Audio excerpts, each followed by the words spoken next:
Malala ao amin'ny tompo, amin'ny fifailiana lehibe no era-banantsika rehetra amin'izao maraina izao. Ao anatin'ny fankalazana ny isan-taonan'ny sampana fifoazana no iombonantsika amin'izao fanompoana masina izao. Omaly nanomboana izao isan-taona izao dia efa nisy ny fampianarana tarihin'ny mpitandrina araka ny loha hevitra ny fidin'ny sampana mpanjinina amin'izao isan-taona izao. Mitoetra amin'ny finoana any Kristy zanak'Andriamanitra velona. Ny valopy izay nozaraina tamintsika teny am-pidirana dia azontsika arotsaka am-piravana amin'ny orona voatokanao amin'izany. Fa andro any koa ry havana dia misy ray aman-dreny manavao amin'ny fahaloran-tenany amin'ny fanoloran'ny zanany ho an'Andriamanitra amin'ny alalan'ny batisa, koa dia miombona amin'izany isika fiangonana. Ho an'ny olona masina mahatoky ao amin'ny Kristy, ho aminareo anie ny fahasoavana sy ny fiadanana avy amin'Andriamanitra raintsika. Amin'ny anaran'ny Ray sy ny Zanaka ary ny fanahy masina. Amen.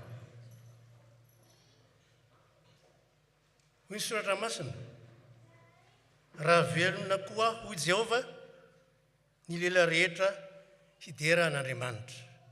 Noho izany dia andesika hidera an'Andriamanitra amin'ny famankinan'ny Salamo 9 izay mivaky toy izao amin'ny anaran'ny Tompo. Koa andesika ry havana hidera an'Andriamanitra, Jehovah Tompo, indray ny voninahitry ny anaranao amin'ny tany rehetra. Ataonao eny amin'ny lanitra voninahitranao. Izy madinika tsy minono nandreninao hery noho ny mpandrafy anao, mba haninanao ny fahavalo sy izay dia maharatsy. Raha jereko ny lanitrao, resaka matsatananao sy ny volana makitana, izay ny foronao, inona moa ny olona mahatsiarovanao azy ary ny zanak'olombelona mamakinao azy. Fa efa nataonao ambany kely n'Andriamanitra izy, ary efa nisotranao ny voninahitra sy fiandrianana.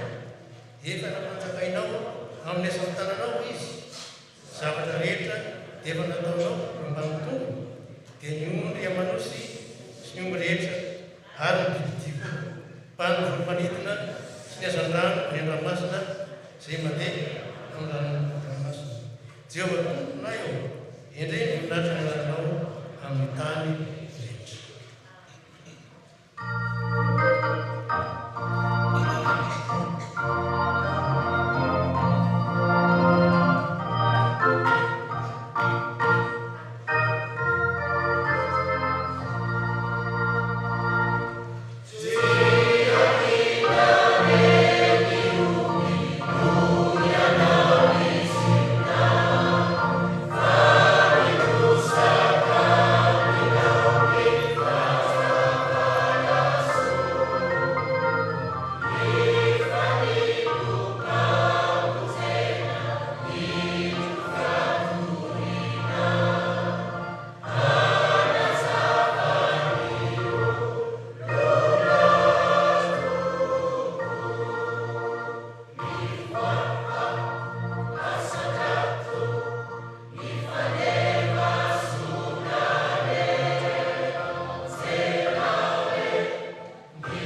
iary hivavaka isika.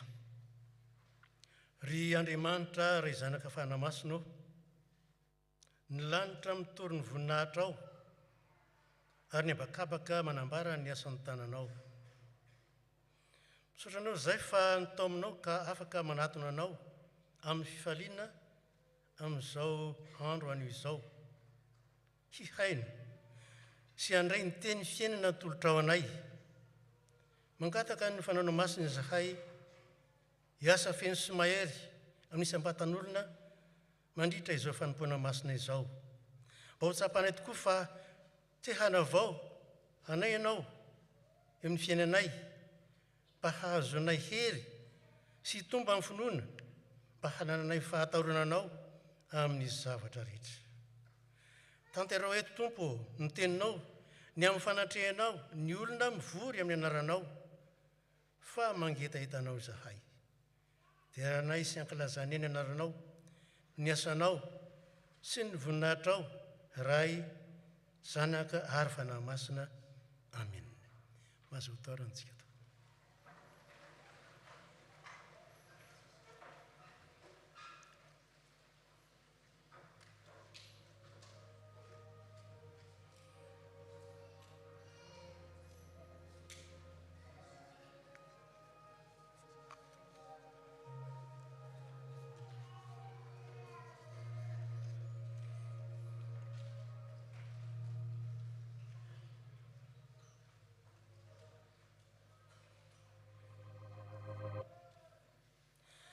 Hoy ny Tompo, mianoho ny feoko ary mankatoava ireny. Araka izay rehetra andidiko anareo, dia ho oloko ianareo ary izao kosa ho Andriamanitrareo. Koa enoy ampanajana sady eritrerety tsara ry havana ny teny izay anambaran'Andriamanitra ny sitraponao antsika amin'izao maraina izao. Dinio ny tenanareo na mitoetra amin'ny finoana ianareo na tsia. Izao toetra ny tenanareo, moa tsy fantatrareo va ny amin'ny tenanareo, fa ao anatinareo Jesosy Kristy, raha tsy olona nolavina ianareo. Koa aza ty izao tontolo izao, na izay zavatra eo amin'izao tontolo izao, raha misy olona ty izao tontolo izao, dia tsy ao anatiny fitiavana ny Ray. Fa ny zavatra rehetra eo amin'izao tontolo izao, dia ny filan'ny nofo sy ny filan'ny maso ary ny reka momba izao fiainana izao, dia tsy avy amin'ny Ray, fa avy amin'izao tontolo izao ihany. Fa mandalo izao fiainana izao sy ny filany, fa izay manao ny sitrapon'Andriamanitra no maharitra mandrakizay. Ataontsika ny hira voalahatra mpandiniantsika an'izany tenin'Andriamanitra izany.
Tsy mahatanteraka n'izany sitrapon'Andriamanitra izany tsika.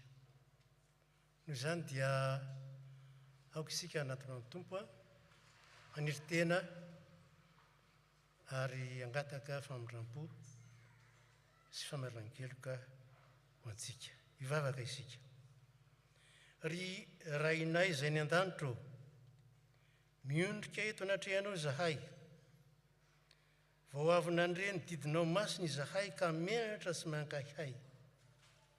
masina ianao ka mankalany ratsy koa indreto zahay mpanota mahatra manety tena sy miaiky mifadosonay sy ny elokay rehetra eo anatrehanao. Efa tia izao tontolo izao sy ny zavatra eo amin'izao tontolo izao izahay. Nanomboka tamin'ny eritreritra izahay. Nanomboka tamin'ny jeren'ny masinay izahay. Nanomboka tamin'ny tenina alokan'ny vavanay izahay. Nanomboka tamin'izay rehetra nataonay izahay. Tompo, fona aminao izahay. Aton'olany ny sofonao ka miano. Ay rato ny masonao ka jereo ny fahantranay. Fa tsy amin'ny fahamarinanay no antoaranay ny fonay. Eto anatrehanao, fa amin'ny alaben'ny famindramponao. Tompo, mandrenesa. Tompo, mamela eloka. Tompo, mienoka miasa. Aza ela ianao no ny aminao. Miaraka ny fiangonana. Reraina be famindrampo.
Andriamanitra maharapo sady be famindrampo, koa raha tena bebaka marina tokoa ianao. Rehefa nandre ny sitrapon'Andriamanitra dia raiso epitsanganana ny teny izy anambaran'Andriamanitra ny famelan-keloka ho anao. Tsangantsika.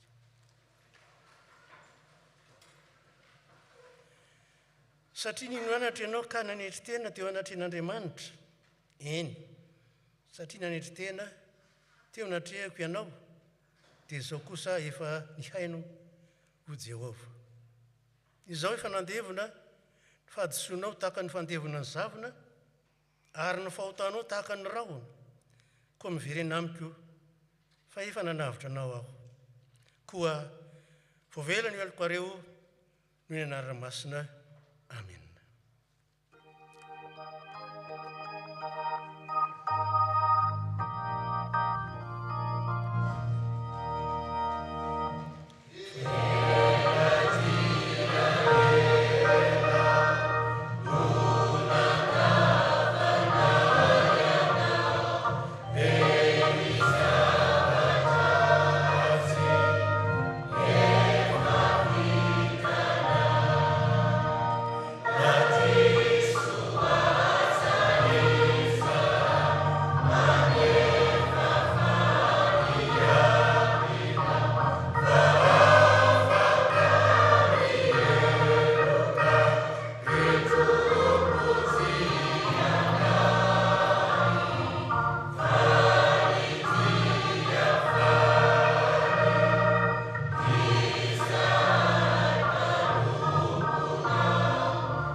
Voninahitra ny amin'ny avindrindra aman'Andriamanitra.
Mangataka ny ray aman-dreny fianakaviana mba hiakatra ety.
Amin'ny fifaliana riavana no andraisantsika Andrakotomalala Joa Falmiaso araka ny fangatahan'ny ray aman-dreniny mba handray sakramentan'ny batisa.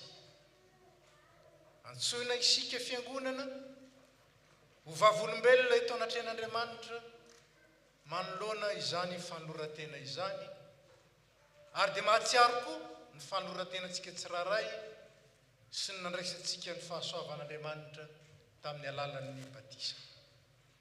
Eno ary avana malala ny tenin'ny Tompo anorenan'ny fiangonana izao sakramenta izao. Efa nomena ho ny Tompo ny fahefana rehetra ny an-danitra sy tean-tany.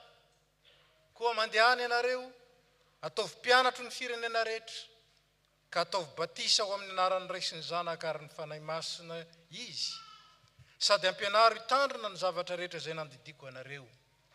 Ary indro izao miaraka aminareo isan'andro vaky mandra-pahatonga ny fiafaran'izao tontolo izao.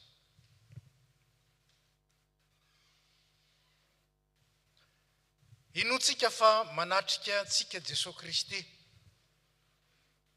Zany raha teniteny fikasany. Ary izy miantoka sy mahatanteraka izao fanaovam-batisa nanafarany itsika izao. Araka izay fa voalazany Jaona, zaho manao batisa anareo amin'ny rano, fa ilay avy aoriko izy nanao batisa anareo amin'ny fanahy masina sy ny afo. Aoka inotsika ary ny tenin'ny soratra masina. Manazava ny hevitra izao batisa izao. Ialao ny toe-dratsy, ary aoka ianareo samy atao batisa amin'ny anaran'i Jesosy Kristy mba ho voavela heloka. Dia handray ny fanahy masina fanomezan'Andriamanitra. Fa ny fanomezana nampanantenan'Andriamanitra dia ho anareo sy ny zanakareo, ho arin'ireo rehetra any lavitra any, na iza antson'ny Tompo Andriamanitsika anatona azy. Noho ny finoana mako dia zanak'Andriamanitra avokoa ianareo satria tafaray amin'ny Kristy Jesosy. Eny ianareo rehetra zany atao batisa mba ho tafaray amin'ny Kristy Jesosy dia enika ny fiainan'ny Kristy, ka dia tsy misy tsony na jiosy na hafa firenena, tsy misy tsony na hoe mpanompo na tsy mpanompo, tsy misy fanavana intsony hoe lehilahy na vehivavy, fa olona iray ihany ianareo rehetra satria ianareo dia tafaray amin'ny Kristy Jesosy avokoa. Dia koa Jesosy tamin'ny Nikodemosy lazaiko aminao marina dia marina, fa raha tsy ateraka indray ny olona dia tsy afa mahita ny fanjakan'Andriamanitra izy. Fa lazaiko marina dia marina aminao fa raha tsy ateraky ny rano sy ny fanahy masina ny olona dia tsy afa-miditra ao amin'ny fanjakan'Andriamanitra izy. Fa zay ateraky ny olombelona dia olombelona ihany. Fa zay ateraky ny fanahy masina dia fanahy. Koa mitodika aminareo ray aman-dreny sy mpitay izany zaza izahay. Manoloana zao fahasoavana nasehoan'Andriamanitra tamin'ny zanakareo zao. Aokary ianareo aneo ny fikasana tsara ao anatinareo ka amaly ny fanontaniana izay apetraka aminareo. Moa manaiky hanolotra ity zaza ity ho an'Andriamanitra raintsika tokoa va ianareo. Manaiky nijorona amin'ny tenina amin'ny asa mba ho mpanompo mahatoky eo anatren'Andriamanitra. Ahatonga anareo fianarana ho an'ity zaza ity ve ianareo amin'ny androm-piainanareo rehetra. Manaiky va ianareo nanatanterahany fiangonana amin'ity zaza ity ny fitaizana kristianina araka ny filazantsara tokony atao aminy mba hitombony amin'ny fahalalana zao fahasoava-dehibe raisiny avy amin'Andriamanitra zao aneken'ny Jesosy ho tompo ary ahazoany hery andavan'ny asan'ny satana rehetra. Manaiky izany va ianareo. Ekenareo va nivavaka ho azy sy ampianatra azy hivavaka sady ampiditra azy ho mpianatra sikolelady rehefa afaka anaraka izany izy. Ekenareo va izany. Anao zay azonareo atao ve nareo hitaridalana azy mandra-piavy ny andro zay andraisany ho an'ny tenany kosa ny fanekena zay nataonareo tamin'izao fanaovam-batisa izao. Manaiky izany va ianareo.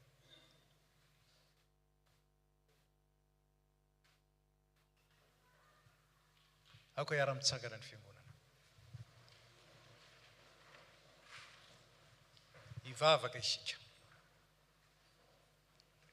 Andriamanitra rainay, mahatsiaro ny fanekena nataonao momba ny batisa izay tanteraka noho ny rason'ny Kristy izay ankehitriny. Ampitoero amin'ity zaza ity Andriamanitra ny fahasoavanao ka ampikambano amin'ny vahoakanao amin'ny alalan'ny fananao masina izy. Manaraka sy makatombo baiko ny zanakao zay sady matoky ny teny fampanantenana nataony. Koa mivavaka aminao zay raha io. Arotsai ny fananao masina, mpanazava sy fiainana. Aoka ny raha nanaovany zao batisa zao ho ampiasainao anehoana ny fifidiananao.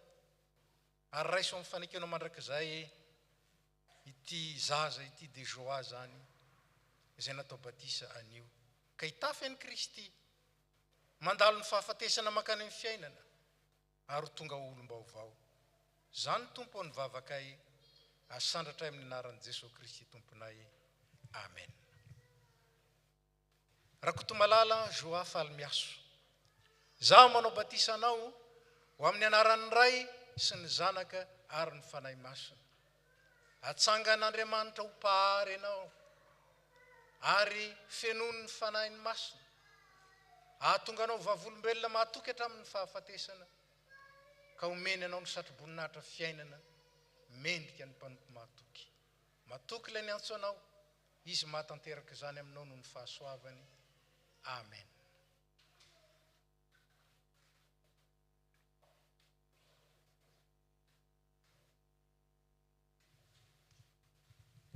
Isika fiangonana akory havana dia tokony hatsiaro mba samy mitoetra sy miaina amin'ny fahasoavan'ny tompo mandrakariva, mifankaty, mifampahery ary miombona noho ny batisa tokana izay noraisitsika. Aoka ao raisitsika ao anatin'ny fiombonana feno sy fankatiavana ity zaza ity ho isan'ny fiangonana. Ary isika dia samy hivavaka mba hahatonga azy hitombo amin'ny fahafenon'ny fahalalana an'Andriamanitra. Mbola hivavaka isika. Andriamanitra rainay, amin'ny alalan'izao batisa izao ary amin'ny alalan'ny fanahy masina dia ataovy vavolombelona mahatoky ny filazantsaranao ity zaza ity, hiasanao amasina izy tompo talio lalina mandra-pahatonga no amin'ny fanjakanao. Dia ampio reto ray aman-dreny sy ny fianakaviany mba ohatra tsara ilay ny zaza tahaka amin'ny finoana. Tehirizo amin'ny fitiavanao ny olona tsirairay ato amin'ity fianakaviana ity tompo. Ary aoka vaozonao anatinay koa ny fahasoavanao tamin'ny nanaovana batisa nay tsirairay avy noho ny amin'ny anaran'i Jesosy Kristy tomponay. Amen. hoy ny tompo aminareo anaka aza matahotra, efa nanavotra anao aho, efa niantso ny anaranao aho, ianao. Dia ento ity zaza ity, ka dia zao any ny tompo fa manohana anareo amin'izao adidy masina izao izy. Mahazo mipetraka isika, mahazo mipetraka koa nareo.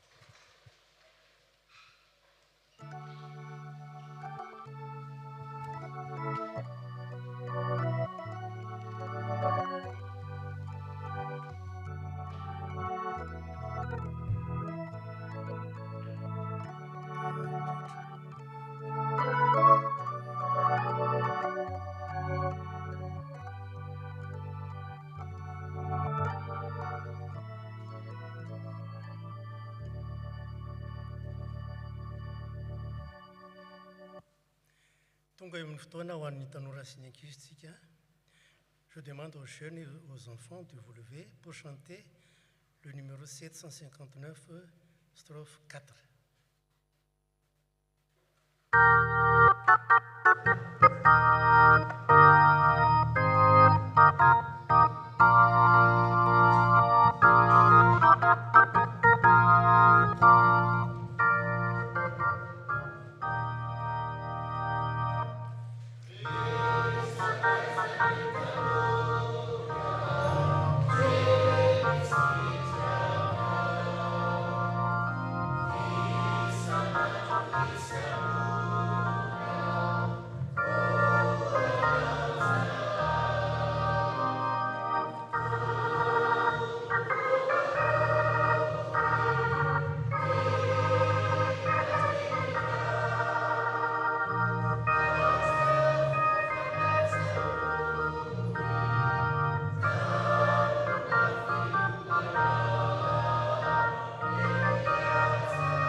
Prions. Nous te remercions, Seigneur Jésus, pour nous avoir permis encore aujourd'hui de nous réunir ici. Merci pour ce moment de partage qu'on dédie spécialement aux enfants et aux jeunes.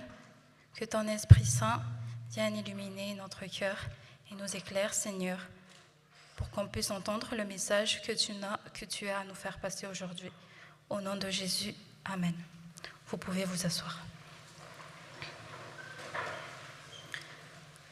Demeurer dans la foi en Jésus-Christ, le Fils de Dieu vivant. C'est le thème qu'on va aborder aujourd'hui.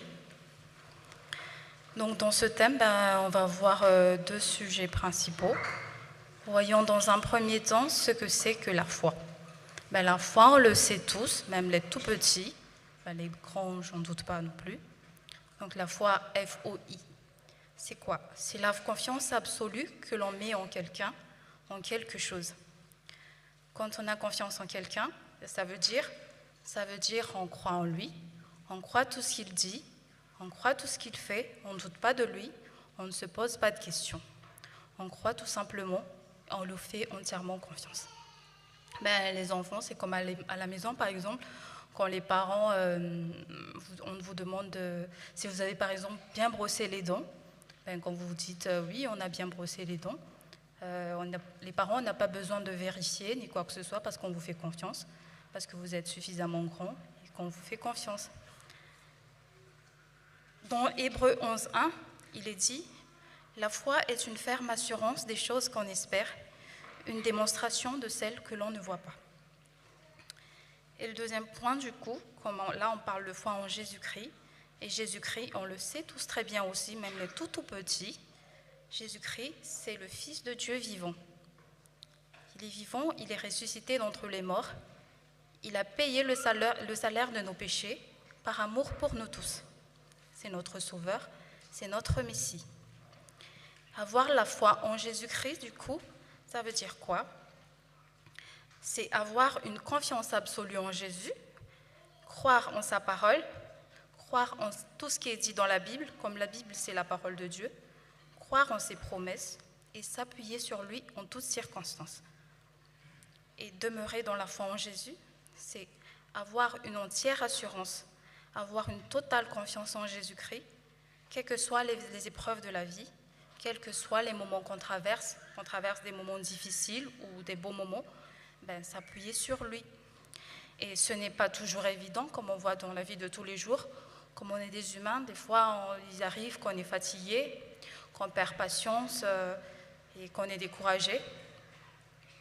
Et on perd patience, du coup, surtout dans les dures épreuves. Par exemple, quelquefois, quand tout va bien, là, on oublie un peu Jésus parce que voilà, tout est beau, tout est rose. Et quand tout va mal, c'est là qu'on appelle Jésus, qu'on sollicite, qu'on traverse une épreuve difficile, ou l'inverse aussi peut arriver pendant les moments, pendant les bons moments. Là, on est là à solliciter Jésus, à lui dire merci, à le glorifier. Et pendant les moments durs, on se tourne contre lui parce qu'on s'est dit pourquoi il nous a abandonnés. Or, lui, du coup, ce qu'il veut, c'est qu'on ait une relation constante avec lui. Quels que soient les moments qu'on traverse, qu'on soit dans la joie, dans la tristesse, il veut qu'on ait toujours confiance en lui, qu'on garde une relation stable, constante avec lui. Et ça, du coup, c'est à travers le Saint-Esprit qui œuvre à l'intérieur de chacun de nous qu'on puisse arriver. Un dernier point que je vais aborder, récemment, lundi, c'était la rentrée pour la plupart de nous. C'était la rentrée scolaire. Il y a les tout petits qui sont passés, par exemple, en classe. On est passé en classe supérieure. Par exemple, il y a les tout petits qui sont passés en CP. Il y a les plus grands qui sont passés au collège, au lycée. Il y a les alternants, par exemple, qui ont fini leurs alternances et qui démarrent leur premier job en CDI. Et du coup, quand on passe en classe supérieure, ça veut dire quoi? Ça veut dire qu'on grandit.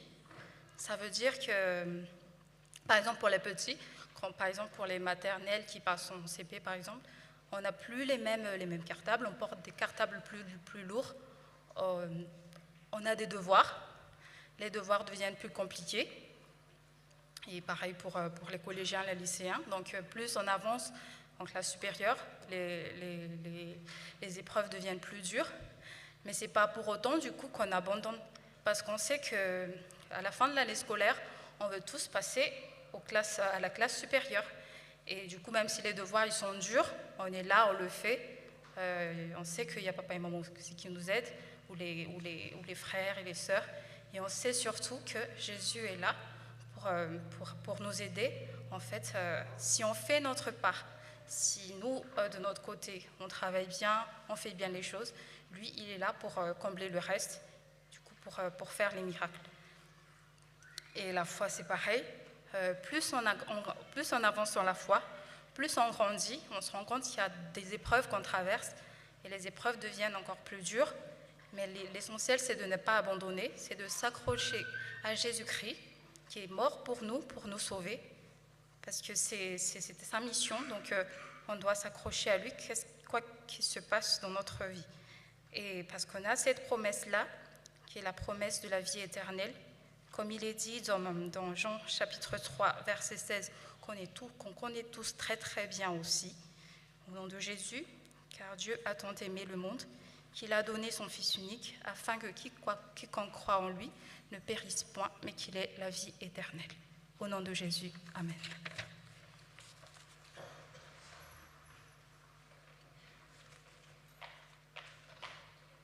Ry havana, tonga amin'ny fotoana izay andrenesantsika ny tenin'Andriamanitra. Hoy ny Tompo, izay mandre ny teniko, ka mino izay naniraka no manana fiainana mandrakizay ka tsy hoelohana. Ho ataontsika ny ara-voalahatra, ao anatin'izany ty mangataka andreo tompon'anjara mba hiakatra ety.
ry Andriamanitra rainay io, mbola feno fisaorana anao tsy miato ny fonay Tompo, raha mbola navaozinao indray taminay ny famelan-keloka tamin'ity andro anio ity. Misaotra anao izay satria izany tokoa dia manapirofo ny fitiavanao anay ary mbola hitehirizanao anay amin'izany fitiavanao izany. Misaotra anao izay satria ny fo voavela heloka tokoa Tompo no afaka mandray ny teninao, ka tonga anay tokoa Tompo hitahiry izany teninao izany, hitoetra betsaka aty anatin'ny fonay. Koa raha maky ny teninao izay Tompo, dia mangataka ny fananao masina ary hanokatra izany fonay izany, hitoeran'izany teninao izany ao am-ponay ao.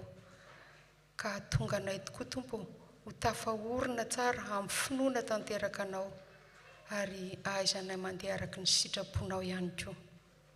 Dia ataovy eo ambavan'ny mpanomponao izay tondra ny teninao ihany koa Tompo, ny teninao izay entinao ampahirezana an'izao fiangonanao izao. Dia ho anao irery ihany ny voninahitra mandrakizay. Amen.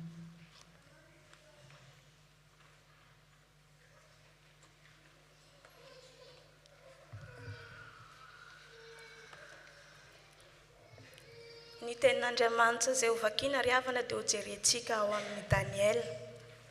Daniel toko voalohany, vakiana manomboka amin'ny 9:9 ka hatramin'ny 9:10. Dia ho vakiantsika amin'ny dikateny ombonana. Daniel toko voalohany, vakiana manomboka amin'ny 9:9 ka hatramin'ny 9:10. Mivaky toy izao amin'ny anaran'ny Tompo. Hentra ny fanapahan-kevitry ny Daniel fa tia androto tena amin'izay sakafon'ny mpanjaka na ny divay fisotsony izy. Ko mangataka tamin'ny lehibe ny tandapa izy mba tsy hanery azy andoto tena. Ary nataon'Andriamanitra nahazo fitia sy hindrafo teo anatrehany lehibe ny tandapa i Daniel. Fa hoy ity lehibe ny tandapa taminy: ny Andriamanjaka no efa nampanokana ny ho sakafonareo sy ho fisotronareo. Ko matahotra aho fandrao ianareo hitany mahia endrika mitaha amin'ireo zatovo mitovy taona aminareo. Ka dia ho tapahina ny lohako noho ny aminareo. Dia hoy Daniela tamin'ny mpianjaiky ndrara izay voatendry lehibe ny tandapa, ikarakara azy sy Hanania ary Misaela sy Azaria. Mba tsapao mandritra ny 10 andro aloha izahay mpanomponao. Ka anana sy rano ihany no omena ho aninay sy ho sotroinay. Avy eo dia ho jerenao ny endrikay sy ny an'ireo zatovo izay mihinana ny hanina fihinan'ny mpanjaka. Ka araka izay no hitanao no hataonao aminay. Dia nenkeny izany sosokevitra izany. Ka notsapainy nandritra ny 10 andro izy efa da. Ary no nitapitra ny 10 andro, dia hita fa tsara endrika sy natavy kokoa izy noho ny zatovo rehetra izay nihinana hanina fihinan'ny mpanjaka. Koa nesoron'ilay mpianjaikin-draharaha ny anjara hanina sy divain'izy efa da, ka anana no nomena azy.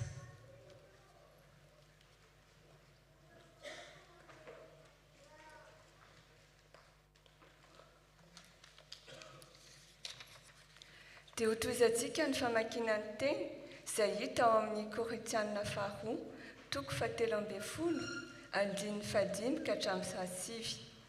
Korintianina faharoa, toko 17, andininy 5 ka hatramin'ny 7. Ary hovakintsika izany amin'ny dikateny 10. Ary hovakintsika izany amin'ny anaran'ny Tompo. Dinio ny tenanareo, ka izaho toetra raha velona amin'ny finoana tokoa ianareo na tsia.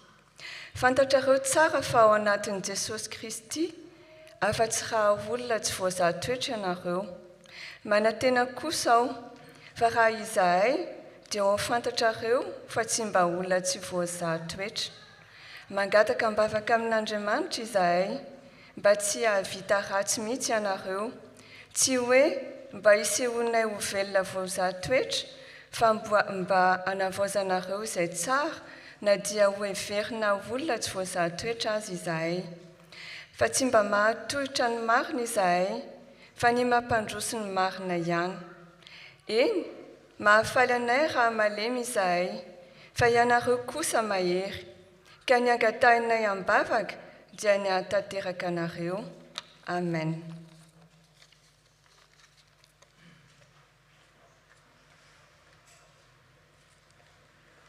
Tia ho tosantsika ny famakiana ny teny ny sangana ny fiangonana.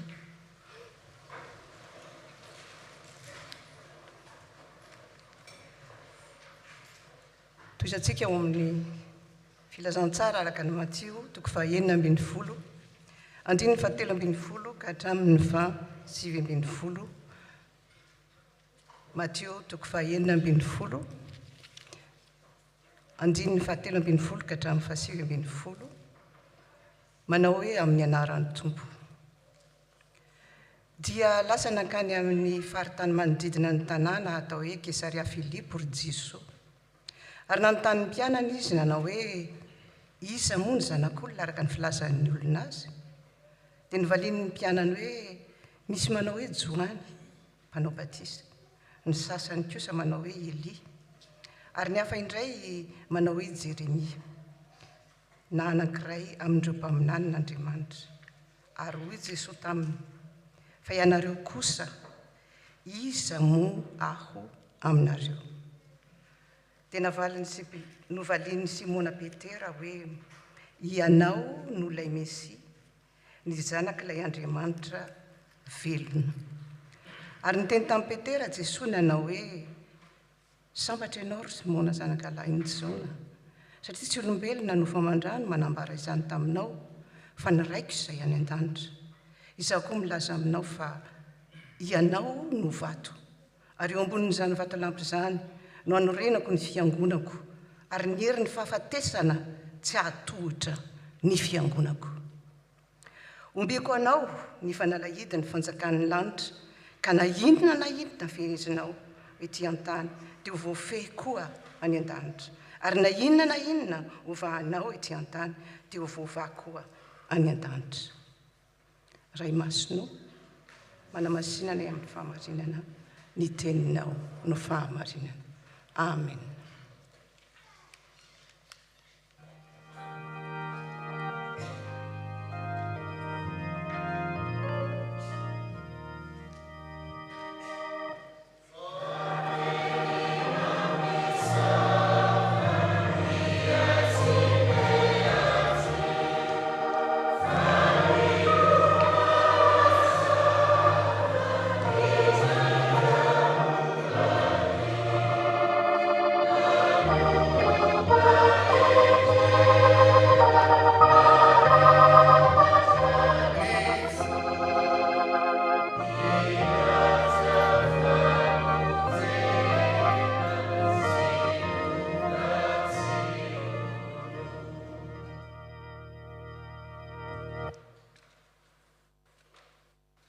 Ny andrasantsika ny tompo amintsika dia ny hitoetra amin'ny finoana ny Kristy zanak'Andriamanitra velona. Mitoetra amin'ny finoana any Kristy zanak'Andriamanitra velona. Ny fanahy masin'Andriamanitra ne anazavantsika, azahoantsika tsy mino fotsiny ihany, fa mitoetra maharitra amin'ny finoana ny Kristy. Amen. Mipetraka isika.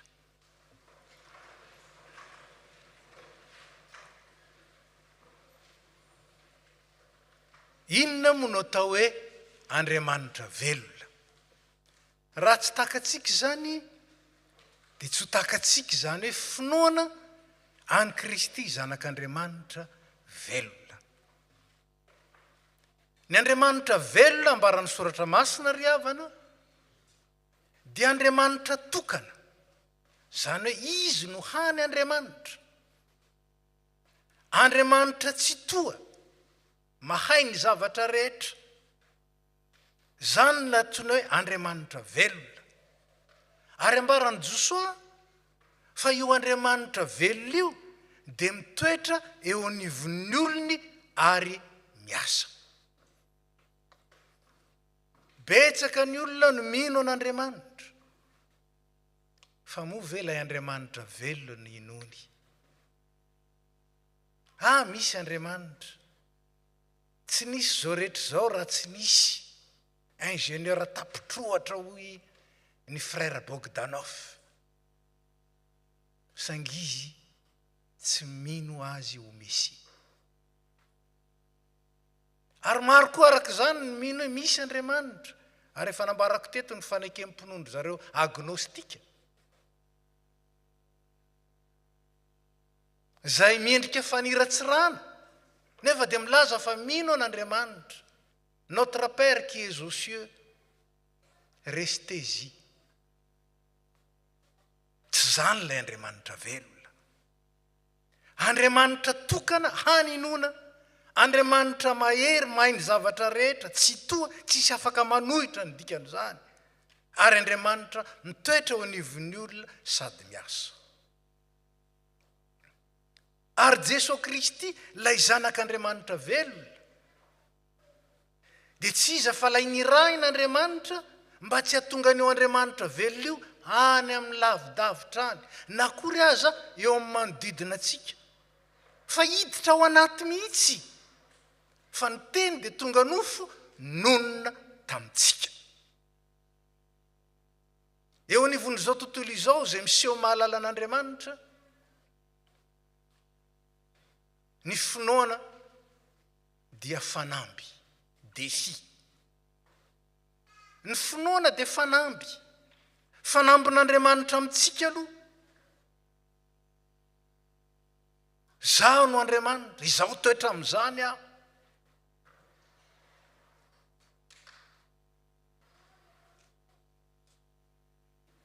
Moa efa niteny aho ka tsy tanteraka izany, fanambin'Andriamanitra.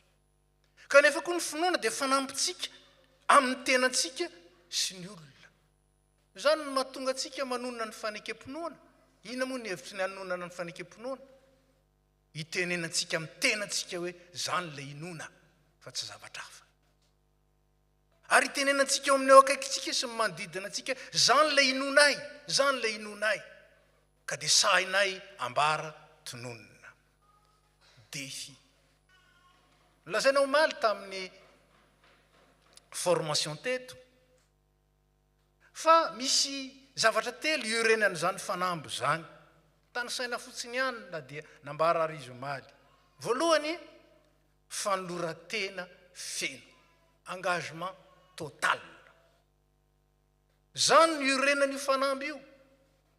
Zaho tena olon'Andriamanitra, mino an'i Kristy, noho izany dia tsy hoe minomino, tsy hoe manarakaraka eny, tsy hoe mba manomponompo eny, fa olona tena nanolo tena manontolo araka ny Romana 12:1 atolorin'ny tena nareo manontolo fanatitra velona, masina, sitrak'Andriamanitra. Zay ny voalohany. Faharoa, ny finiavana, volonté. Finiavana. Misy indray manko mino an'io Andriamanitra io fa tsy manaraka azy amin'ny zavatra rehetra. Mila volonté. Ary fahatelo, mila faharetana manao zavatra hatramin'ny farany, antsoina hoe fitozona. Mitozo. Persévérance. Mila ireo. Engagement total, volonté, persévérance. Zany ny finoana ary zany ny défi. Ny olona manam-pinoana dia sahy mijoro ao anatin'izany. Fa eto ny lazaina hoe mitoetra amin'ny finoana. Dikany hoe mitoetra zany dia mijanona maharitra. Io fanamby io zany dia fanamby maharitra. Ka ny faharetan'io fanamby io, ny faharetan'io finoana io dia mitoetra amin'ny zavatra telo ndray. Ny voalohany, ny fahatokiana, fidélité. Ny andikana ny fidélité moa dia zay, être digne de confiance. Anana ny tompo fitokisana antsika fa vavolombelona eto amin'izao tontolo izao hoe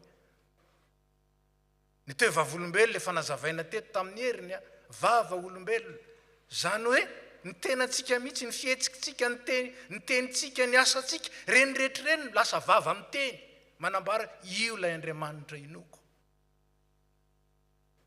ary ny fahatokina araka zany a nametrahan'Andriamanitra fitokisantsika fa ampiseho azy toroteny tamin'ny heriny na nametrahan'ny tompo fitokisantsika fa ampanentoento ny anitra Kristy fa tsy ny anitritsika akory na ny ranomanitritsika na dia kokoa ny Chanel kanto de kanto azy fahatokina ary ny fahatokina koa dia milaza tsy miovaova ny faharoa dia ny faharetana fa io faharetana dia ilay faharetana miandry ny tompo sambatra zay miandry ny tompo ary tsy mba avelan'ny tompo angay ay zay miandry azy zay miandry an'i Jehova tsy mba angay ay patience ary ny fahatelo ny fahamendrehana dignité ny voninahitr'Andriamanitra nge ny mise en jeu amin'ny finoantsika ty olo tipoka valavala dia ny voninahitr'Andriamanitra mihitsy satria ay Andriamanitra kivalavala kay ny rahany tsika moa zany lazaiko tamin'ny herina indraindray ilay fitiavana miara-miborangy Andriamanitra manao borangy mahafinaritra angamizany fa tsy zany ilay Andriamanitsika mialatsiny move tena ilay fahamendrehan'Andriamanitra no seho eo amin'ny sehotsika amin'ny olona nizaniza eo amin'izao tontolo izao satria zany no asehon'ny finoana ary hita tao amin'ny Daniel zany ny tehirizan'ny tenany satria efa n'Andriamanitra engagé totalement dia sahy nanana volonté ary sahy hatramin'ny farany zay tsy hinana ny haninkotrana tamin'izany fotoana zany manko ny haninkotrana dia tsy hoe hohanina fotsiny fa efa nivavahana tamin'ilay Andriamanitra aloha hitantsika amin'izao fotoana izao fa misy atoko-pivavahana roa manao an'izany raha tsy mandalo amin'io ny hena dia tsy hohanina tsy teny aminareo eto fa fantatrareo tsara zany dia tahaka zany zay tsy andoto tena amin'izany o Daniel ka dia zao toetra zay ary zany ilay fahasahina tao aminy sahy satria natoky ary tao amin'ny reo namany telo lahy koa zany araka ny Daniel toko fahatelo na dia tsy mivakina tamintsika azy Sadraka sy Mesaka ary Abednego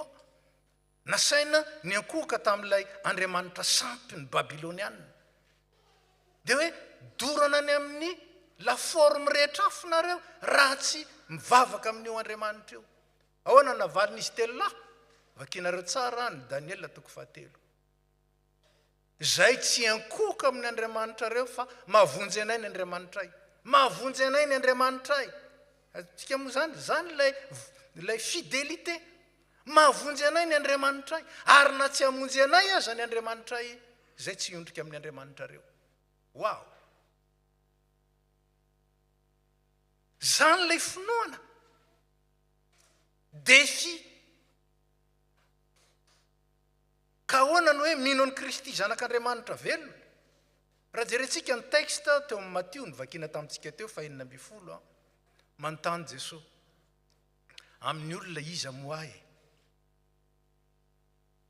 iza moa za amin'ny olona mahafinaritra ilay fomba pédagogique entin'i Jesosy manadina ny mpianatra ataon'ny olona ho iza moa za dia ozy ny sasany Jaona mpanao batisa ny sasany hoe Eli ny sasany manao hoe Jeremia ny sasany hoe ray mpaminany dolo reo na mpanompon'Andriamanitra nitondra ny afatr'Andriamanitra na Jaona mpanao batisa zany azy ka tena zany tokoa Kristy tena izany mihitsy Jaona mpanao batisa mpialoha lalana azy izy ilay nanao batisa voalohany ary Kristy nanaraka nanao batisa tamin'ny fanahy marina dolo reo saingy tsy reo ny nandrasan'ny tompo tsy reo ny valiteny nandrasan'ny tompo satria tsy izy Kristy no ambara amin'izany tsy izy Kristy référence hotsika personne fa tsy référence le tena izy ka ianareo kosa manao ao izy ao izy ao aminareo manokana dia namaly Simona Petera hoe ianao ny Kristy zanak'Andriamanitra velona. Misy le Kristy ny fahalalana ara-tsaina teraka tamin'ny Krismasy tsy zany moa tao Betlehema dia lehibe tany Nazareta dia nandeha nitetiny Jodasy Samaria sy Galili ary nitoroteny nanao fahagagana sy nanasitrana dia nitsaraina tamin'ny fotoanany Pilato no mbona teo amin'ny azo fijaliana maty dia nitsangana indray tamin'ny andro fahatelo. Zany rehetra zany dia marina fa tantara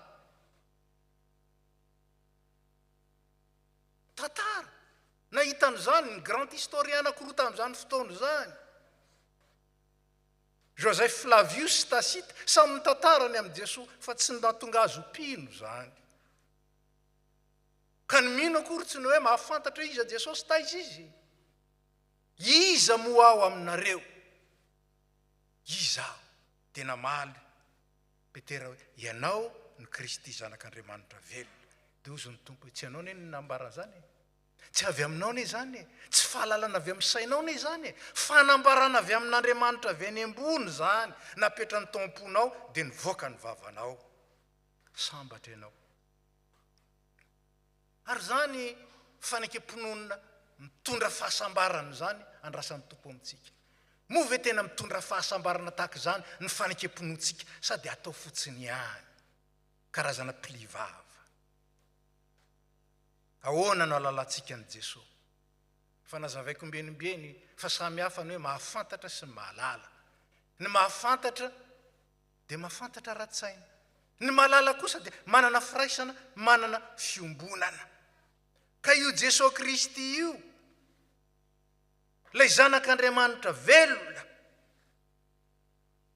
dia ny fanambaran'Andriamanitra no andraisana azy amin'ny alalan'ny teniny izay apetraka ny fanahy masina ompontsika tahaka nataony tamin'ny Petera. Ambarany fanahy masina izy, azavainy ny fanahy masina izy ary tehiriziny fanahy masina izy. Reo ny misiona telo ny fanahy masina izay mahatonga ny fanahy masina tena sarobidy amintsika. Fa raha tsy ny fanahy masina no marambara amintsika dia fahalalana pokaty. Raha tsy ny fanahy masina no manazava antsika dia fahalalana ara-tsaina fotsiny fa tsy mipakany amin'ny fo. Raha tsy ny fanahy masina no mitahiry an'izany dia mety ho adino zany ary ny tantara dia milalaza an'izany.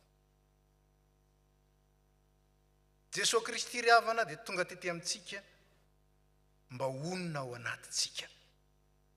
Isika ny lasa tepoliny, isika ny manjary toerany, isika ny manjary iasany mahery ka tsy ny herin'olombelona ny asany mino, tsy ny fisainan'olombelona ny sainany mino, tsy ny fomban'olombelona no arahany mino, tsy ny tenin'olombelona no raisiny mino sy tenenany, fa tenin'ny Kristy izay napetraka ilay Andriamanitra velona ao anatin'ny fo.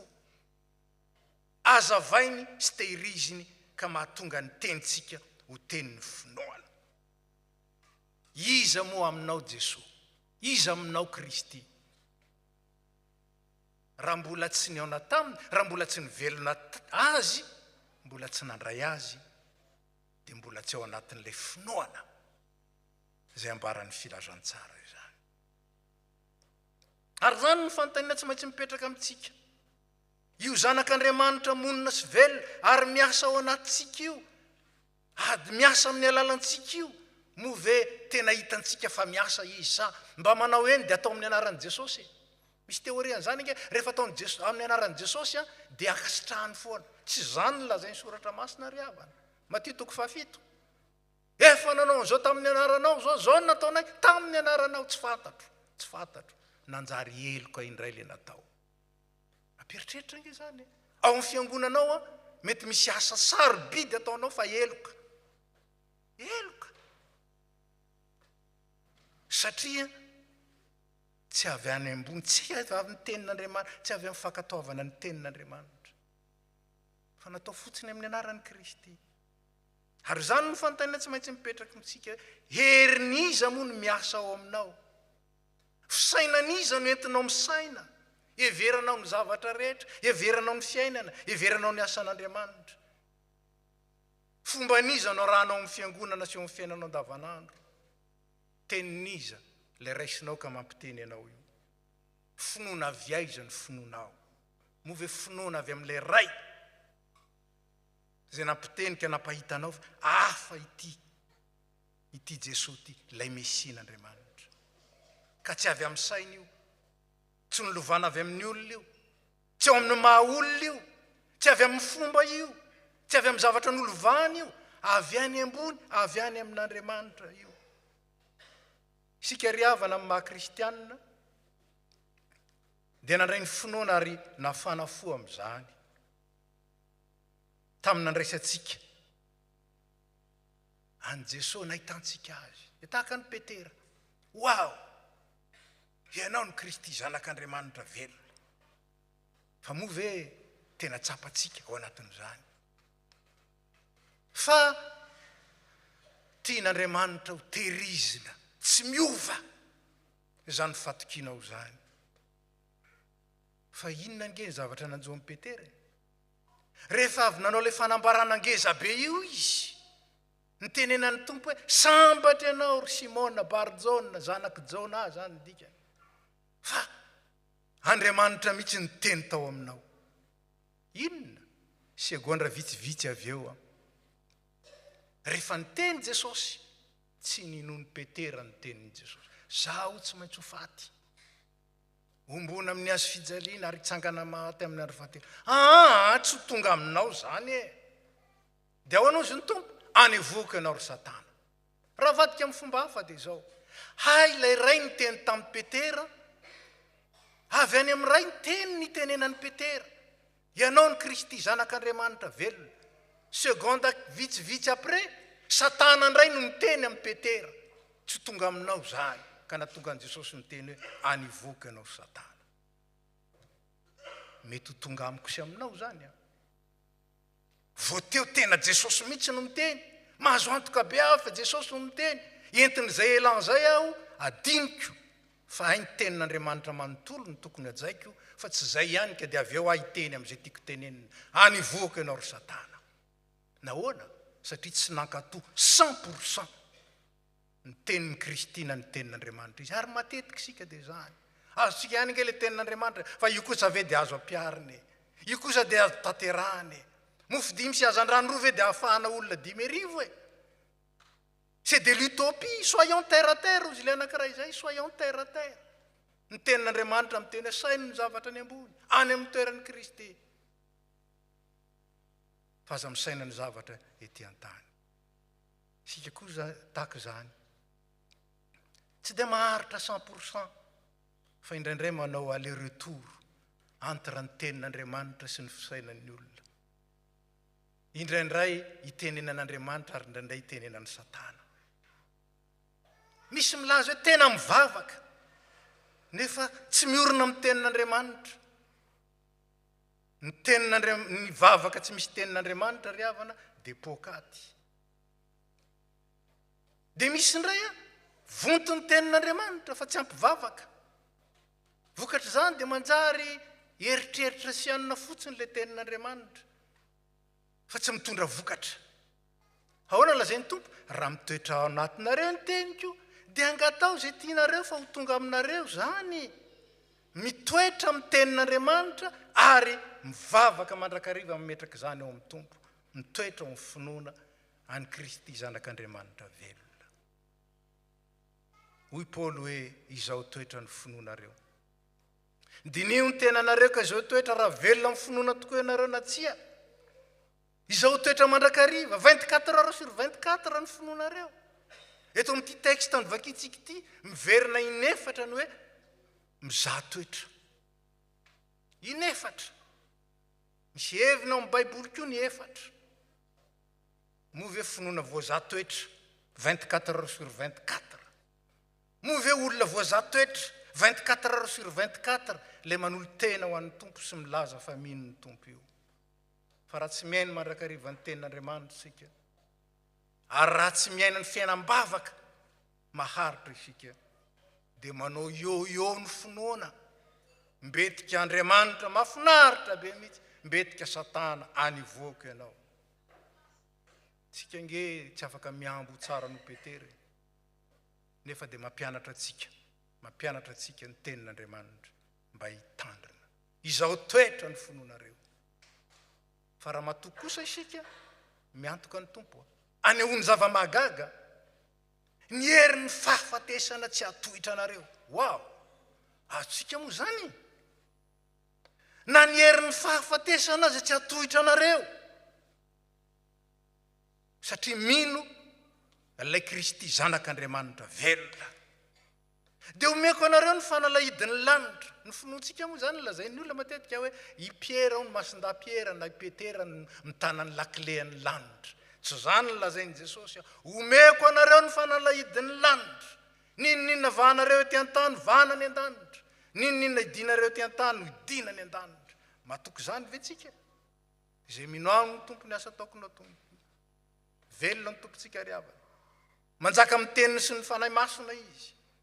Ny fitoerantsika maharitra, tsy miovaova amin'ny firaisana aminy sy amin'ny fankatoavana ny teniny, zany ihany ny miantoka vokatra betsaka sy maharitra ka mampijoro atsika ahafahantsika manao asa goavana, manao asa lehibe ary manao fananganana mahomby ka ndeha hijoro amin'ny finoana ka hitsangana sy hanangana. Dia raiso ary ny fitahiana.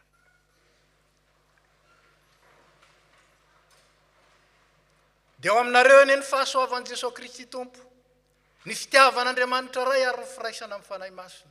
Ampiorina anareo amin'ny finoana velona satria zanak'Andriamanitra velona no inonareo sy arahinareo ary ankatoavinareo amin'ny zavatra rehetra.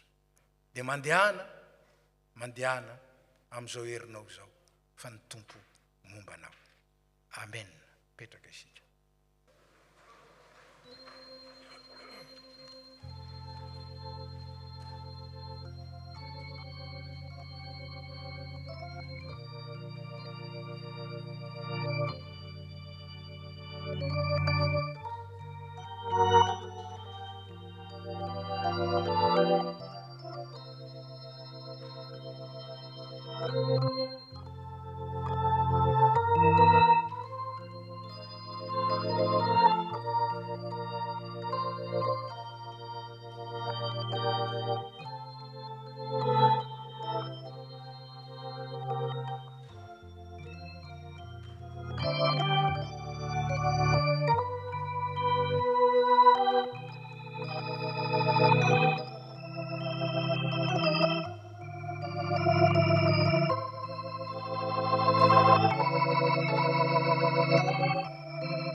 finoana izay iresantsika amin'ny fiangonana kristianina manerana izao tontolo izao.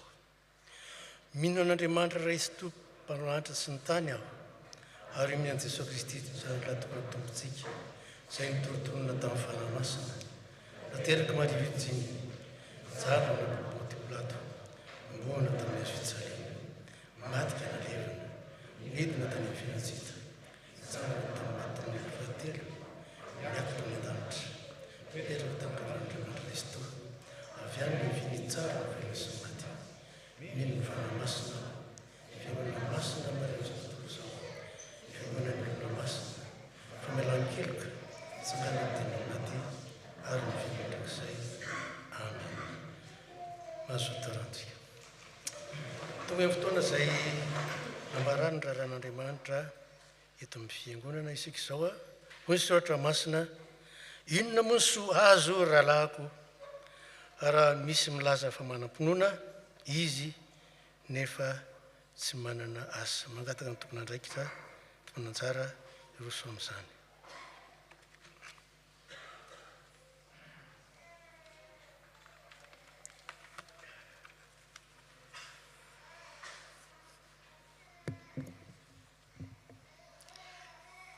Ny mpitandrina sy ny komitin'ny FPM à Toulouse dia mbola faly miara-batsika indray ry havana amin'ny anaran'i Jesosy Kristy lohan'ny fiangonana sy tompony asa.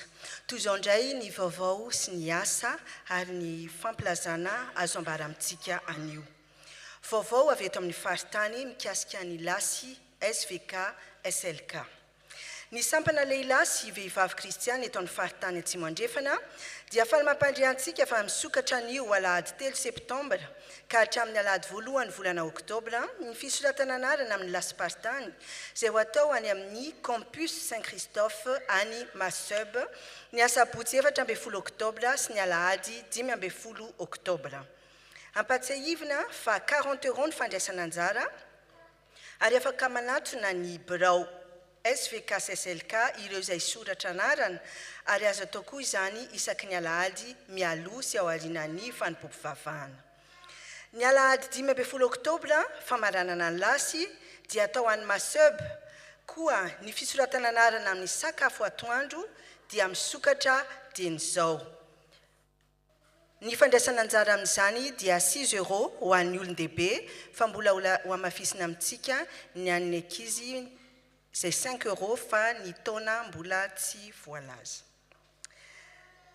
Izy koa ny fisoratana anarana ho an'ny covoiturage koa ho an'izay manana fiara dia mangataka anareo toy ny mahazatra mba hilaza raha afaka mitondra olona dia toy izany koa ireo olona izay mitady toerana. Toy izao ny vaovao avy eto amin'ny tafo. Vaovao avy amin'ny sampana sekoly ny tenin'Andriamanitra. Ny STA dia mbola manao antsoava mitady mpampianatra anatevina ireo efa misy. Na tsy manana trakefa aza ianao fa vonina amaly ny antso dia misy ny fiofanana sy ny fiaonana any mpitandrina ka tsy irery ianao ary miara-miasa akaiky amin'ireo mpampianatra efa zadrara. Aza misalasala ary manantona ny birao ny STA na koa ny diakona izay afaka mampita ny hafatra. Vaovao avy amin'ny sampana fifoazana. Nisy valopony zarainantsika teo am-piandohana izay ahafahantsika manome izay fohy hanohanana ny asa mpifoazana. Afaka rotsantsika etsy ivelany izany eo am-piravana. Mampilaza koa ny sampana fa misy ny asa sy fampahirizana anio. Vaovao avy amin'ny sampana tanora kristiana. La STK vous informe que son repas de rentrée aura lieu le samedi 30 septembre prochain à midi au 27 rue Lopez Tovar. Tous les jeunes souhaitant savoir plus sur le fonctionnement du Sampan est le bienvenu pour passer un après-midi convivial autour d'un repas agapé. Pour les nouveaux étudiants arrivant sur Toulouse, n'hésitez pas à vous rapprocher des responsables de la section si vous souhaitez y participer. Le lieu est disponible via les transports en commun, mais un covoiturage sera également organisé pour ceux qui en ont besoin. Alors n'hésitez pas à nous contacter sur les réseaux sociaux, Instagram ou Facebook pour toute autre question. Vaovao avy amin'ny Antokopira feon'ny mazava. Quant à moi, je chanterai ta force, dès le matin, je célébrerai ta bonté, car tu es pour moi une forteresse, un refuge quand je suis dans la détresse. Psaume 59, 17. Tu veux louer le Seigneur à travers les chants? Viens rejoindre la chorale Feu de Mazave. Notre ministère consiste à chanter lors d'événements de l'Église, comme le culte du dimanche, le vendredi saint, Noël. Nous participons également aux événements externes tels que les mariages, la fête de la musique et divers concerts pour des associations. Cette année, notre Isantona sera le week-end du 25 et 26 novembre. Les répétitions commencent maintenant et la répétition se fait tous les samedis à 16h30, ici même au Vieux Temple. Le contact de Nyoun est écrit sur la projection. Dia efa miomana isika zany amin'ny se vedette mikasika ny concert FNM ny asabotsy 10 novembre. Mitondra ny lohateny hoe avy iara-idera ny anarany. Vaovao mikasika ny trano fiangonana. Raha tsy Jehova ny manao ny trano dia miasa foana ny mpanao azy.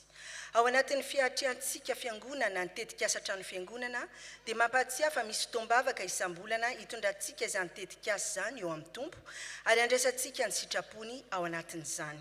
Koa antsoina ny fiangonana manontolo ho tonga anatrika ny fotoam-bavaka amin'ny zoma zao 12 septambra amin'ny 7 sasany hariva eto amin'ny Vieux Temple.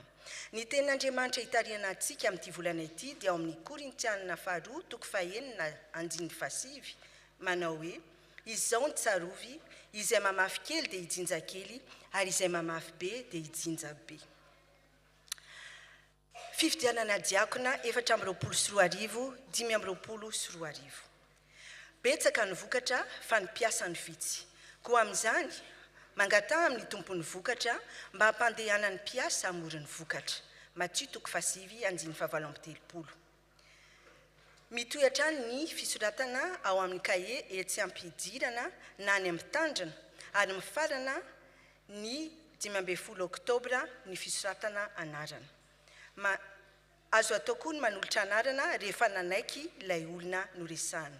Ny fifidianana dia atao ny alahady 7 oktobra ary toy ny mahazatra ihany koa dia misy ny entretien miaraka amin'ny mpitandrina mialohan'ny fifidianana. Isy ny fanavaozana ny lisitry ny mpandray manomboka izao ka hatramin'ny alahady 15 oktobra. Afaka maka fiche de recensement itsika etsy am-piravana iray isan'olona ary averina amin'ny diakona izany rehefa voafeno.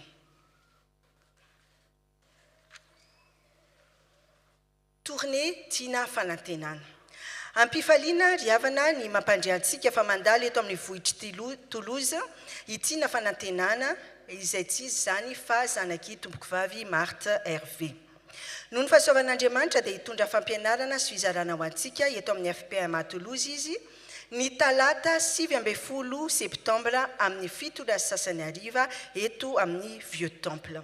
Ny loha hevitra ho velabelana amin'izany dia manao hoe ahoana no ifehezako ny vola fa tsy ifehezany ahy. Koa manasantsika anatrika izany fotoana izany amandrika ny talata 7 septambra fa mahasoa antsika foana ny mandray izany mba hanamafy ny finoantsika amin'ny alalan'ny teny ampitondrain'ny tompo ireny mpanompon'Andriamanitra ireny. Mikasika ny étude biblique dia efa miverina izany amin'ny talata 12 septambra izao amin'ny 7 sasany hariva amin'ny alalan'ny Zoom. Mikasika ny permanence enti-mpitandrina dia miverina koa izany amin'ny talata amin'ny 10 maraina ka hatramin'ny 4 tolakandro tsy miato ary ny alakamisy manomboka amin'ny 10 ka hatramin'ny 12 atoandro. Mitoko ny fandraisana ny inscription amin'ny catéchomène ary miverina ny fampianarana amin'ny alahady 7 oktobra amin'ny 4 tolakandro ato amin'ny Vieux Temple. Mikasika ny fanadiovan'ny trano fiangonana dia ny tompona anjaran'io dia ny sampana fifoazana sy ny sampana tily. Diary ny fanompoam-pivavahana amin'ny alahady 17 sy 18 septambra dia amin'ny 10 sasany maraina amin'ny Vieux Temple. Misy koa ny culte miaraka amin'ny ERT ny église réformée de Toulouse zany any Palma amin'ny fête de l'église URT toy ny isan-taona ka ny alahady 14 septembre amin'ny folora izany izay anasana antsika koa an'izay afaka fa misy koa ny solotena avy eto amintsika izay andeha ho any araka ny fandaminana dia misaotra antsika naharitra hatramin'ny farany any ny voninahitra ho an'Andriamanitra irery any.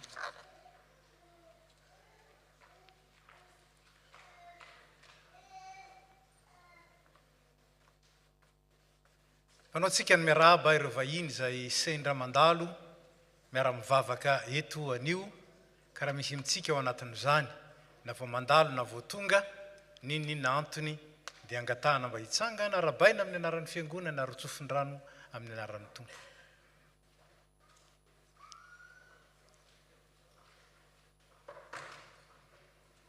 Dia faly zay mandray anareo sy miarahaba anareo tonga soa eto amin'ny tanànan'ny Toulouse ary indrindra eto amin'ny tafo FPMA Toulouse.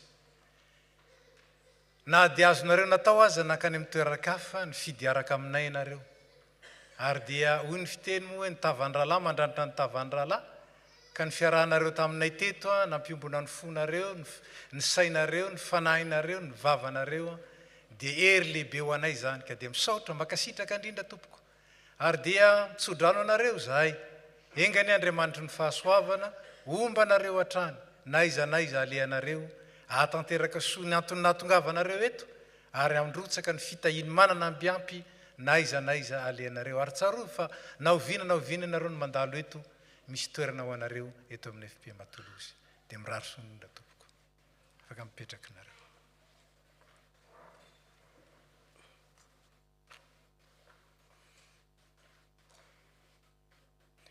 Hoy ny tompo aoka tsy iseho foana tsy mitondra fanatitra eo anatrehako. Tonga ny fotoana fanatitra tsika zao ry havana tsarova fa ny mpanome amin'ny fifaliana no ankasitrahan'Andriamanitra.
masoteorantsika tompoko.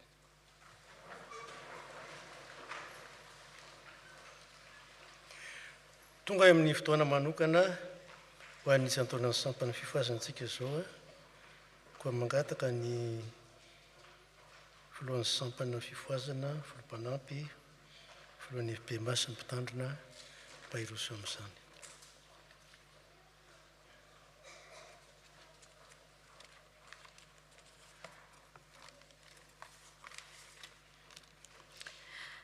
ry havana mbola ho ampitomboin'Andriamanitra ho anatintsika tsirairay avany ny fahasoavana avy amin'ny Jesosy Kristy tompontsika, ny fitiavana avy amin'Andriamanitra iray ary ny firaisana avy amin'ny fanahy masina.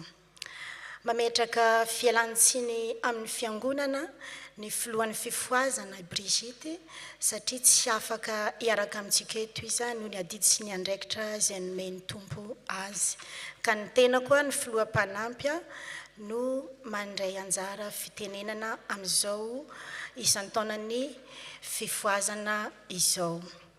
Misaotra an'Andriamanitra lehibe isika fa noho ny fahasoavana sy ny famindram-pony ary fahafana avy amin'ny rery ihany no nahatantosana izao isan-taonany fifoazana izao.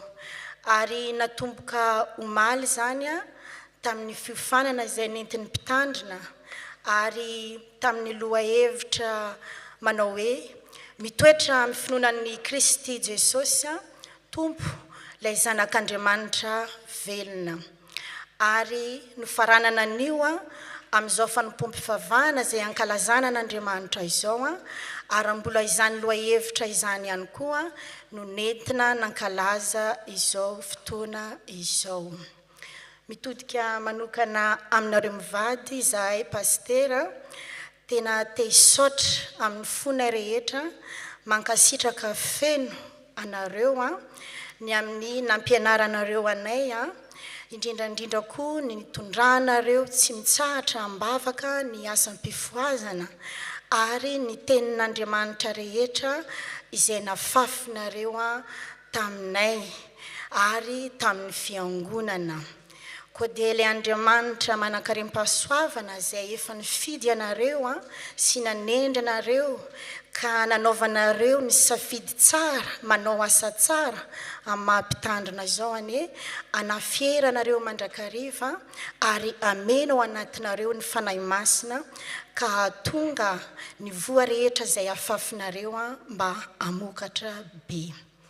Mitodika amin'ny komity koa izay fifoazana misaotra ny komity rehetra izay tena manohana anay miaraka aminay ary tena miara manompo aminay amin'izay rehetra atao. Mitodika ihany koa amin'ny sampana valo eto amin'ny fiangonana izay tena mikendry mandrakariva ny fiombonana ny firaisana mba ampandroso izany fanjakan'Andriamanitra izany. Dia mamela kely anareo raha mba iresaka ny fifoazana. Ny fifoazana moa dia sampana iray amin'ny fiangonana ary efa mijoro eto amin'ny fiangonana ary mbola manohy izany izahay izay ao anatin'izany sampana fifoazana izany. Ny fikendry ny fifoazana dia ny fitoriana ny filazantsara amin'ny olombelona rehetra mba hahatonga ny olona ahalala sy hino an'i Jesosy Kristy tompo ary handray azy ho tompo sy mpamonjy. Ka ny fitoriana ny fibebahana izay ny tena hifotorany ny fifoazana hahatonga ny olona hibebaka anatona an'i Jesosy Kristy tompo mba ahazontsika fihavanana amin'ilay Andriamanitra ray ary miandry mamahana ny ondrin'Andriamanitra ao anatin'ny fitaizam-panahy ny fifoazana. Ary izany indrindra ry havana no anasan'ny tompo atsika tsirairay avy rehefa aveo araka izay azonao atao mba hijanona andray ny asa lehibe avy amin'ny tompo amin'ny alalan'ny asa fampahirezana izay tontosaina eto amin'ny fiangonana. Dia ny zavatra rehetra zay ataonay mpiandry dia tarihy ny mpitandrina, izy no miara-miasa akaiky aminay, izy no ray aman-dreninay ara-panahy, ary ny fikendry dia ny ampiorina sy ampitoetra mandrakariva ny mpino amin'ny tenin'Andriamanitra. Amin'izao fotoana izao 7 ny mpiandry eto amin'ny FPMA Toulouse. 5 izay teo aloha fa no ny alehibe ny famindrampon'Andriamanitra ary fantatsika ary efa nitondram-bavaka izany sika, betsaka ny vokatra fa ny mpiasa ny vitsy fa nomen'Andriamanitra izany mpiasa izany ary efa natolotro ny mpitandrina tamintsika fiangonana izy mivady tamin'ny alahady dia 70 zany izay mpiandry amin'izao fotoana izao. Ao koa ireo izay nahazo antso avy tamin'ny tompo ka namaly ny antso ary efa miomana ankehitriny, 4 mianadahy izy ireo angatahina ianareo mba hitsangana mba hahafantaran'ny fiangonana anareo izay mpiomana ao amin'ny fifoazana.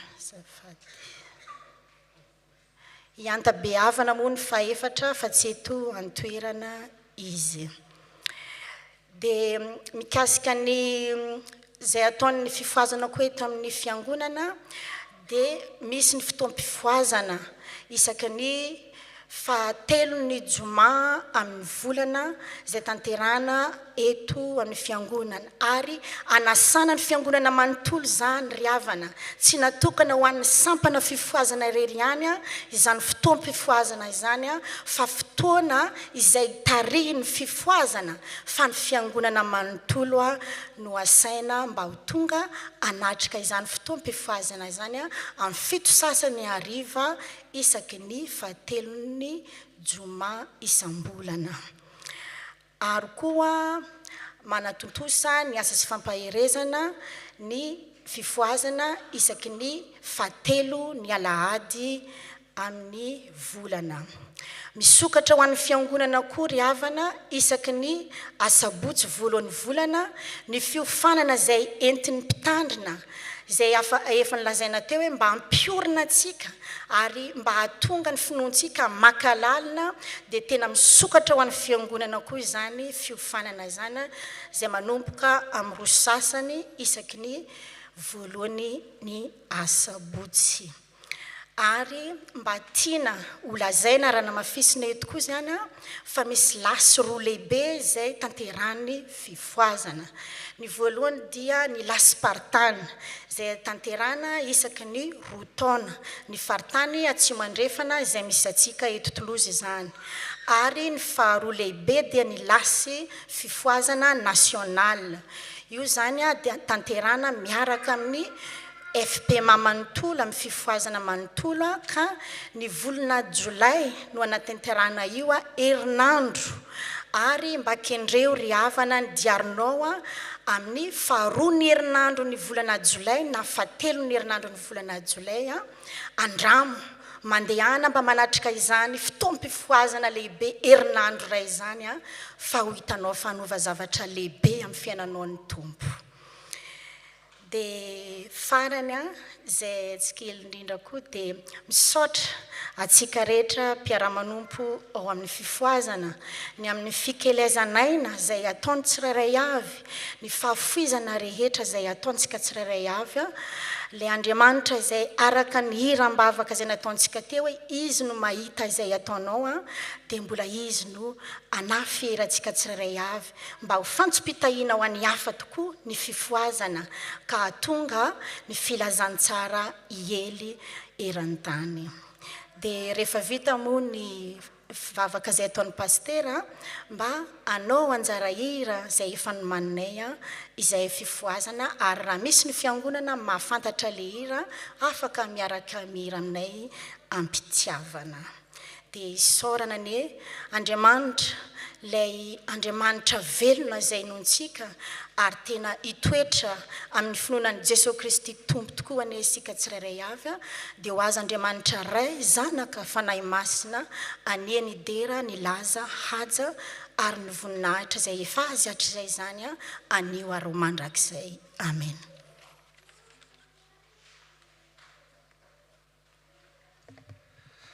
faly miara-batsika rehetra ry havana menarany tompo ny fiangonana no faly miara-paly an'io satria rehefa mankalazany isa-taona ny sampana dia ny fiangonana manontolo no mideran'Andriamanitra sy misaotra azy noho ny fisian'ny sampana. Ka an'io dia ny sampana fifoazana no mitarika atsika, manahitra atsika amin'izao mbola fotoam-pidirana izao mba iorina amin'ny finoana zava-dehibe zany ry havana. Fantatsika ve fa zava-dehibe ny fiorenana amin'ny finoana? Fantatsika ve fa manan-karem-pahasoavana ny tafitolozy manana sampana fifoazana velona? Fantatsika ve fa mamaim-poana ny famonjena tolotry n'Andriamanitra ao antsika isan'andro? Dia io ny sampana fifoazana mijoro misaotra anareo mbola mamaly ny antso. Manan-karem-pahasoavana tsika satria 17 ny mpiandra. Betsaka izany ry havana. Isaoran'Andriamanitra satria misy fiangonana tsy manana mpiandry, misy fiangonana ray fotsiny mpiandry ao aminy na roa, nefa itsika izy ireo dia nomen'Andriamanitra hery mijoro mamaly ny antso, ka dia faly ny fiangonana, mideran'ny tompo ny fiangonana manana anareo, ka dia mahireza hatrany fa tsy foana ny kilezanareo aina amin'ny tompo, tsy foana zany ny tompo hamaly fitianareo, ka dia faly izahay ary maky ny fifaliana izy dia hitehaka izay ho fideran'Andriamanitra. Dia misaotra tompoko.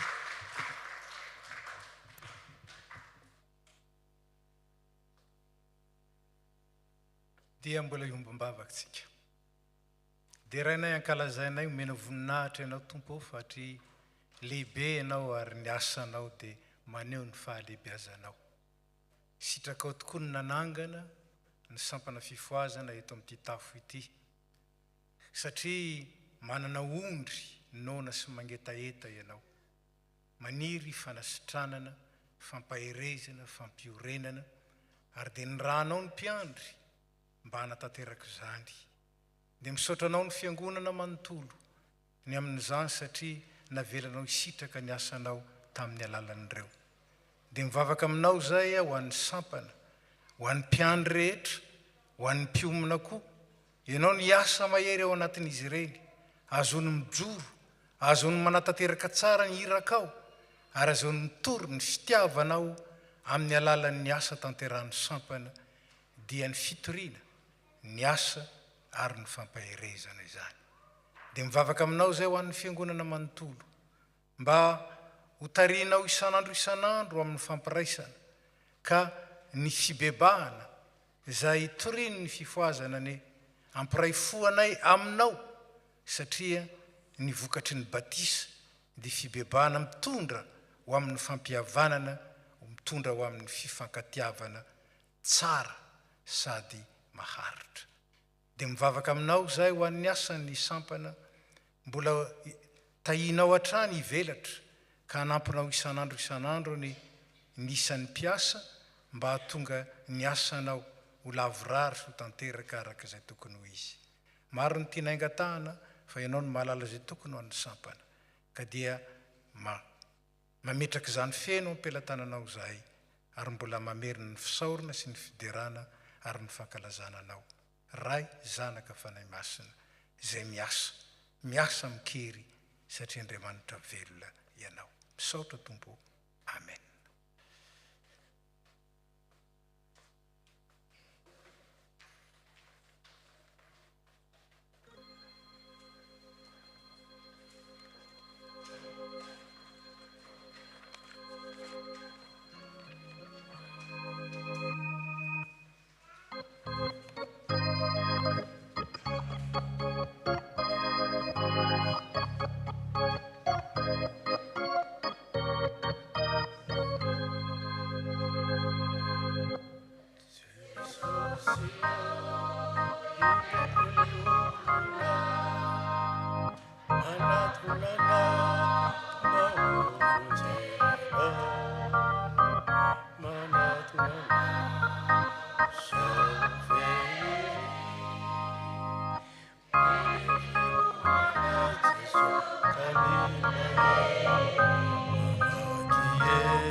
Angatanareo amin'ny fahavahana atao amin'ny finoana dia ho azonareo izany tonga amin'ny fahavaka fitalaona isaka izao angataka ny tompony tsara amin'izany.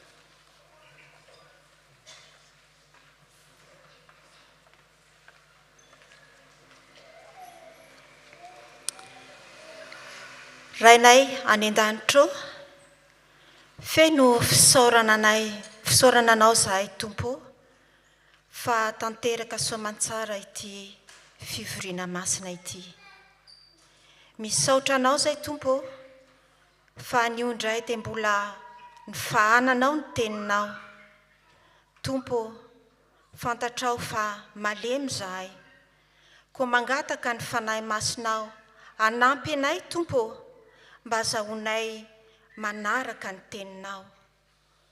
Tompo, araka ny afatrao, saingy sarotra aminay ny mitahiry zany finoana zany, indrindra fa rehefa sendra ny zavatsarotra zahay.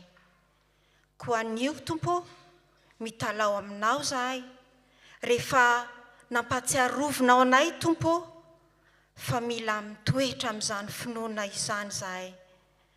Koa araka izay teninao manambara aminay hoe aoka andeha amin'ny finoana ianareo fa tsy amin'ny fahitana. Koa ampio zay Andriamanitro. Koa amin'izany indrindra koa no hitondranay ambavaka aminao eto ireo rehetra mandalo zavatsarotra tompo eo amin'ny fiainana. Ao reo zay ao anatin'ny tsy fahasalamana, miandry fahasitranana mandritry ny efa mety fotoana maro, nefa mbola tsy hita izay tena mangirana. Tompo, mangataka sy mitalao aminao, ampaherezo ireo olona ireo tompo, mba atoky anao hatramin'ny farany, fa satria Andriamanitra may manao zava-mahagaga tompo zay sarom-patarinay. Tsy voafetrany na inona na izaniza ianao tompo, koa mitalao aminao zahay sitrano ireo marary rehetra. Ao ireo marary ara-nofo, ao koa ireo marary amin'ny fo, ny saina, ny fanahy. Fantatrao zay rehetra mangirifiry tompo mahazo ny tsirairay avy.